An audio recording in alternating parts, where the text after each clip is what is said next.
Sudan वो देश जहां आज भी खून बह रहा है, जहां लोग सिर्फ इसीलिए मर रहे हैं क्योंकि वो दूसरे धर्म के। गवाह कहते हैं हमलावरों ने उन्हें काफिर कहा और फिर बंदूकें चला दी। यहाँ कोई युद्ध नहीं चल रहा है, यहाँ धर्म के नाम पर इंसानियत का नरसंहार हो रहा है। गवाह कहते हैं हमलावरों ने उन्हें काफिर कहा और दुनिया बस तमाशा देख रही है। कट्टरपंथी मिलिशिया समुदाय सूडान की धरती को जला रहे हैं और दुनिया बस यह संघर्ष दो ताकतों के बीच है, सुडानीस आर्म फोर्सेस और रैपिड सपोर्ट फोर्सेस यानी कि आरएसएफ। आरएसएफ वही संगठन है जो पहले जानवेडा नाम से जाना जाता और जिस पर 2003 में दरफुर में हजारों लोगों की हत्या के आरोप लगे थे। आज वही मिलिशिया फिर लौट आया है और सूडान को धर्म और नस्ल के नाम पर तोड़ रहा है। यह लड़ाई शुरू हुई थी सत्ता की कुर्सी के लिए, पर अब इसमें घुस चुकी है धार्मिक नफरत, जातीय घृणा और कट्टरपंथ की आग। पश्चिमी सूडान का दरफूर इलाका अब तबाही का प्रतीक बन गया है। मसालित और अन्य अफ्रीकी समुदाय पर हमले होते आ रहे हैं और गवाहों के मुताबिक जो लोग वहां से भाग कर आए हैं या बच कर आए हैं, उनका कहना है हमें कहा गया तुम अरबी नहीं हो, तुम काफिर हो। और फिर घरों को जला दिया गया, लोगों को जिंदा दफना दिया गया, महिलाओं को यातना दी गई, उनका यौन शोषण बलात्कार किया गया।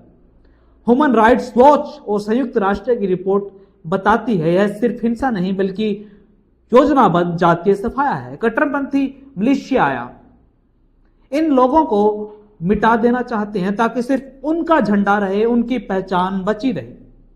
आरएसएफ के कमांडर मोहम्मद हमदान दागलो, जिन्हें हिमदती कहा जाता है, पर सीधा नरसंहार और अत्याचार के आदेश देने के आरोप लगे हैं। उनकी फोर्स धार्मिक नारों और झूठे जिहाद प्रचार का इस्तेमाल करती है ताकि युवाओं को भर्ती कर सके। दूसरी तरफ सूडान सेना एसएएफ भी जवाबी हमले कर रही है, लेकिन आम लोगों की लाशें दोनों तरफ से गिरती नजर आ रही हैं। कभी आरएसएफ अस्पतालों में घुसकर लोगों को मारती है तो कभी सेना हवाई बमबारी करती है और इस सब के बीच में मर रही है और दम तोड़ रही है तो वो है इंसानियत। में घुसकर लोगों को मारती है तो कभी सेना हवाई बमबारी करती है और इस सब के बीच में मर रही है और दम तोड़ रही है तो वो है इंसानियत। इस जंग की जड़ धर्म से ज्यादा लालच है, सोने का, तेल का और सत्ता का लालच। आरएसएफ के पास देश की कई सोने की खदानों पर कब्जा है, वहीं से तस्करी होती है और उस सोने के जरिए विदेशों से हथियार खरीदे जाते हैं।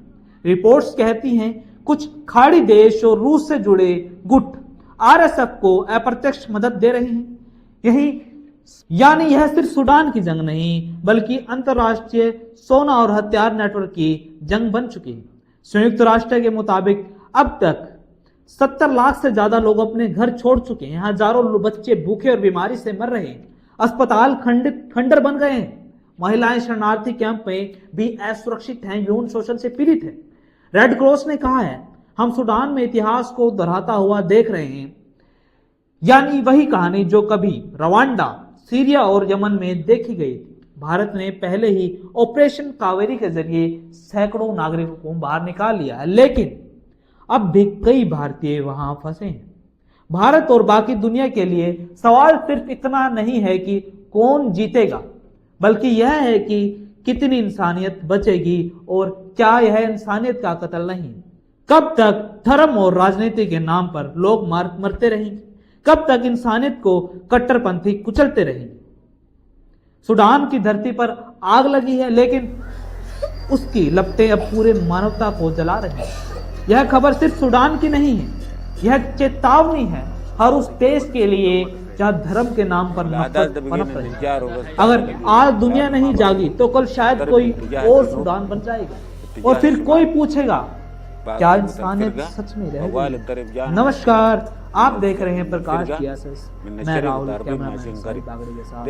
ऐसी डिटेल्ड वीडियो के देखने के लिए हमारे चैनल को लाइक करें और शेयर करें ताकि हम सूडान में हो रहे नरसंहार के प्रति लोगों को जागरूक कर सकें। धन्यवाद।